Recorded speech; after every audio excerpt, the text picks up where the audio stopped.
Killer robots आज यो विषयमा हामी चर्चा गर्छौँ किनभने अहिले विश्व समुदायमा ठुलो चर्चाको विषय हो चाहिँ किलर रोबोट्स। तपाईँ पिएससीको एक्जाम दिइराख्नुहुन्छ त्यसमा तपाईँको पोटेन्सियल क्वेसन यसमा के पर्न सक्छ, विषयगत क्वेसनमा पर्न सक्छ या फेरि इन्टरभ्यूमा त तपाईँले सोध्छ किनभने यो अझै यो समस्या जुन छ यो समाधान भएको छैन। र यसमा के हुन्छ, यसमा टेक्निकल टर्महरू छ जस्तै AI artificial intelligence, LAWS lethal autonomous weapon system. Autonomous के हो, यसमा स्वायत्त जुन एउटा स्वचालित हुन्छ एउटा स्वायत्त हुन्छ। यो स्वायत्त हतियार के हो यो कुराहरू हुन्छ। अनि धेरै इन्टरनेसनल मिडियाहरू जस्तै Al Jazeera, New York time, Russia, China सबैले कभर गरिरहेको न्युज हो यो। अनि यसमध्ये जति पनि प्रोटेस्ट भइरहेको छ त्यो प्रोटेस्ट किन भइरहेको छ, कहाँ भइरहेको छ, के कुरामा जोड दिएको छ, यो कुराहरू सबै विस्तृतमा हामीले छलफल गऱ्यौँ। जस्तै ICRC international committee on red cross सोसाइटीको यसमा कुन पक्षमा छ र एमनेस्टी इन्टरनेसनलले के गरिरहेको छ, यी सबैहरूको भूमिकाको बारेमा हामी विस्तृतमा बुझ्छौँ है। तर इन्डियालाई पनि जोड्छौँ, अलिकति जोड्नै पर्ने हुन्छ किन हामी छिमेकी हो, त्यसलाई नजोडिकन त मेरो खाना नै पच्दैन। ओके खैर ठिक छ, यसलाई बुझौँ। सानोमा के हुन्थ्यो भने म मुभीहरू अझै पनि हेर्छु, मुभीहरू हिन्दी मुभी, इङ्ग्लिस मुभीमा साइन्स फिक्सन स्पेसली त्यहाँनिर के हुन्छ, रोबोटहरू हुन्छ जुन रोबोटलाई एज अ हतियार युज गरेको हुन्छ। तिनीहरूसँग गनहरू हुन्छ, तिनीहरूलाई जेले हाने पनि मर्दैन। त्यो एकदम अर्कै लेभलमा मुभीहरू बनाएर रोबोटहरू जुन देखिन्छ हामी तिनीहरूलाई हतियारको रूपमा युज गरेको, त्यही रोबोट अहिले रियल लाइफमा आएको छ। र त्यो रियल लाइफमा पनि यति टाउको दुखाइको विषय भन्छ विश्व समुदायलाई। यो कुरामा यहाँ छलफल छन् किन भइरहेको छ भनेपछि, यो रोबोटलाई किलर रोबोट किन भनिन्छ भने यसमा सिस्टम लागेको हुन्छ, सफ्टवेयर लागेको हुन्छ, एप्लिकेसन लागेको हुन्छ। यसमा तपाईँको face recognition system, image recognition system, अनि त्यसपछि तपाईँको सेन्सरहरू एड गरेको हुन्छ होइन। यो हिसाबले यसलाई के भन्छ भने यसलाई घातक बनाइदिएको छ। र यो अटोनोमस भन्छ, जस्तै यहाँ लजको कुरा छ। लजको मिनिङ के भनेपछि lethal autonomous weapon system. Lethal भनेको घातक, अटोनोमस भनेको स्वायत्त, स्वतन्त्र, जसलाई कुनै मान्छेले कन्ट्रोल गर्दैन, अटोमेटिकली चल्ने हो, आफ्नै आधारमा, आफ्नै इन्टेलिजेन्स, आफ्नै बुद्धिमत्ता युज गरेर चल्ने भएर। त्यही भएर यो चिन्ताको विषय भएको छ, ठिक छ। तर रोबोटले अब यहाँ के लेखेछ, अल जजिराले के गरेको छ, UN talks fail to open negotiation on killer robots. यो किलर रोबोट्सको बारेमा युएनले जुन टक राखेको थियो जेनेभामा, त्यो चाहिँ फेल भएको छ भनेको छ यसले। अब यो कहाँ भएको थियो, जेनेभामा यो कन्भेन्सन हुन्थ्यो, UN convention on conventional weapon Geneva, December 2021। यहाँनिर हेर्नु तपाईँले, यहाँ राम्रोसँग हेर्नु, यहाँ सुडान आएको छ, स्लोभानिया, नाइजेरिया, इजिप्ट यहाँ छ। यो सबै मान्छेहरू यो विषयमा छलफल गर्न आएको थियो कि यसलाई रोकिनुपर्छ। किन रोकिनुपर्छ भनेपछि कुनै पनि मान्छेको जीवन मृत्युको जुन उसलाई जीवन दिने, मृत्यु दिने अधिकार चाहिँ कुनै सफ्टवेयर, कुनै रोबोट या कुनै आर्टिफिसियल इन्टेलिजेन्स भने कृत्रिम बुद्धिमत्ता भन्छ यसलाई। कृत्रिम बुद्धिमत्ता जस्तै कृत्रिम रूपले बनाइएको बुद्धि हुन्छ, त्यसमा डिपेन्ड गर्नु हुँदैन भनेर यिनीहरूमा धेरै डिबेट भइरहेको थियो। र यिनीहरूले एउटा कन्फरेन्स बोलायो जेनेभामा। कन्फरेन्स बोलाएपछि तिनीहरूले के गर्ने भनेपछि यो कुराहरू रोक्नुपर्छ, यो मानव सभ्यताको स्वयंको लागि पनि घातक सिद्ध हुनसक्छ। या फेरि युद्धमा उनीहरूलाई पठायो भने अब उनीहरूले त्यस्तो पत्ता साफ गरिदिन्छ। यिनीहरूको अगाडि त सिस्टम लागेको हुन्छ, मान्छे त होइन, कसैले सरेन्डर गर्न खोजेको कुनै सैनिकले भनेपछि यसले त्यसलाई पनि मारिदिन्छ। यसमा मानवीयता, मानवता भन्ने कुराहरू त इन्स्टल हुँदैन, किनभने यो सेन्सरमा चल्ने हो, ठिक छ। आर्टिफिसियल इन्टेलिजेन्सको कुरा हो भनेपछि त्यो त कृत्रिमै हो नि। त्यो यो कुराहरूलाई रोक्नुपर्छ या फेरि यसलाई लिमिटेड गर्नुपर्छ या यसलाई ब्यान गर्नुपर्छ भन्ने कुराहरू यो कन्फरेन्समा उठेको थियो। तर यो सफल हुन सकेन, दुर्भाग्यवश यही कुराहरू आएको थियो, प्रोटेस्ट भइरहेको छ। अनि अब यसले कहाँ के भनेको छ त यसलाई पनि अलिकति हेरौँ। जस्तै 6th रिभ्यू है यो, conference of the convention on conventional वेपनको जुन 6th रिभ्यू थियो CCCW को, यो चाहिँ फेल भएको छ। किन भनेपछि अब चिली, मेक्सिको, ब्राजिल यिनीहरूले के गर्छ, यसलाई इनिसिएट गर्ने, नेगोसिएसन गर्ने, के गर्नको लागि भने चाहिँ न्यू इन्टरनेसनल ल, यसको बारेमा एउटा न्यू इन्टरनेसनल ल लिएर आउने, त्यही अनुसार सबैले पालना गर्ने, अनि यसलाई लिमिटेसन दिने, कुन हदसम्म यसलाई युज गर्न सकिने या फेरि यसलाई ब्यान गर्ने भनेर एउटा एग्रिमेन्ट गराउन थालेको थियो, ल बनाउन थालेको थियो। तर यो सफल भएन। किन सफल भएन भनेपछि यसमा धेरै इन्भेस्टमेन्ट छ, यसमा यति धेरै इन्भेस्टमेन्ट छ कि तपाईँको अब नेपालको 1-2 वर्षको जिडिपी जति हुन्छ नि त्योभन्दा बढी त यिनीहरूको यो वारफेयरमा यो वार हेडमा जसलाई कुनै पनि यो हतियारमा इन्भेस्टमेन्ट छ त्यो लेभलको। जस्तै इजरायल, चाइना, इन्डिया, अमेरिका, रुस, फ्रान्स यिनीहरूले प्रत्यक्ष रूपमै या अप्रत्यक्ष रूपमा यिनीहरूले इन्भेस्टमेन्ट गरिरहेको छ। सबैलाई बेच्ने भन्ने यिनीहरूले कुरा गर्छ। अब यिनीहरू कन्भेन्सनमा आएको छ, यिनीहरूले के भन्छन्, यसबाट हुने बेफाइदा होइन कि यसबाट हुने फाइदा पोइन्ट आउट गराइरहेछ मान्छेहरूले। त्यहाँ देख्नुभएछ, सुनिराख्नु चाहिँ यो लेभलको चुतिया भइसक्यो मान्छे अहिले। त्यो यो कुराहरू घटिरहेको थियो। अनि अर्को त्यस्तै के भन्छ, for negotiation weapon systems Australia, China, Israel, South Korea and Turkey are investing heavily. यिनीहरूले के भन्छ, यो मिलिट्री एप्लिकेसनहरू छ नि, आर्टिफिसियल इन्टेलिजेन्स छ नि, यसमा यो रिलेटेड टेक्नोलोजीमा हेभी इन्भेस्टमेन्ट गर्छ। यिनीहरूले के भने चाहिँ यिनीहरूलाई रिप्लेस गर्ने केसँग, air, land and sea based autonomous weapon system, जुन थल सेना, वायुसेना र जलसेना छ, यो आर्मीसँग यिनीहरूलाई रिप्लेस गर्ने, त्यसको ठाउँमा यो रोबोटहरूले, किलर रोबोट ल्याएर राखिदिने भन्ने कुराहरू यिनीहरूले त्यो टाइपले प्रस्तुत गर्यो। तर यसलाई के गर्छ, यसलाई भन्छ ब्यान गर्ने भनेर एमनेस्टीले भनिदिइसक्यो, रेड क्रसले पनि यिनीहरूलाई ब्यान गर्नुपर्छ, यिनीहरूलाई लिमिटेड गर्नुपर्छ। जस्तै यहाँ पनि उठिरहेको छ कुरा, जस्तै स्टप किलर रोबोट्स भनेर। तर यहाँ अर्को कुरा के भइरहेछ बुझ्नुपर्ने तपाईँले भनेपछि, Russia, United State, India and Israel primary responsible for preventing a majority.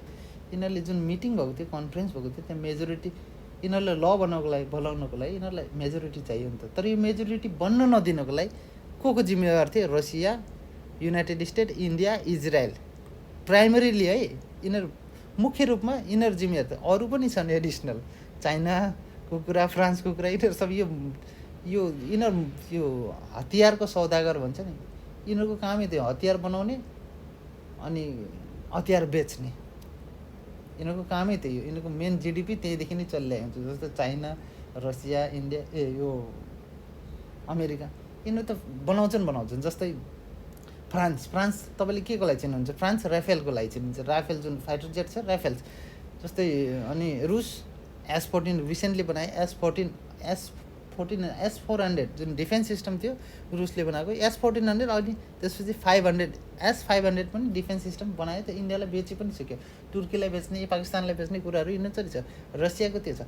China अर्कै लेभलमा छ, उसले हाइपरसोनिक हाइपरसोनिक ग्लाइडिङ मिसाइल छ। मिसाइल जुन प्रचलनमा छ त्यो ब्यालिस्टिक मिसाइल, क्रुज मिसाइल छ। तर उसले हाइपरसोनिक भन्नाले अथवा आवाजको गतिभन्दा पनि 5 गुणा फास्ट।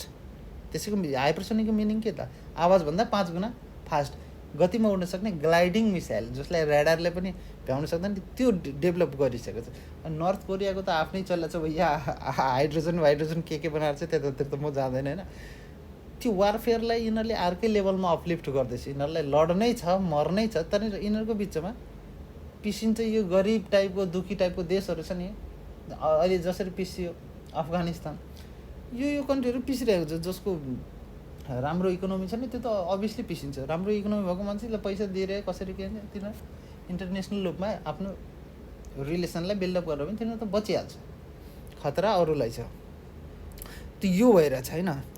अनि ड्युरिङ द कन्फरेन्स के भयो भनेपछि, अब युएनको जेनरल सेक्रेटरी जुन एन्टोनियो छन् अहिले, योभन्दा पछाडि कुन थियो त्यो पनि याद राख्नु होला है, यो सोध्न सक्छ।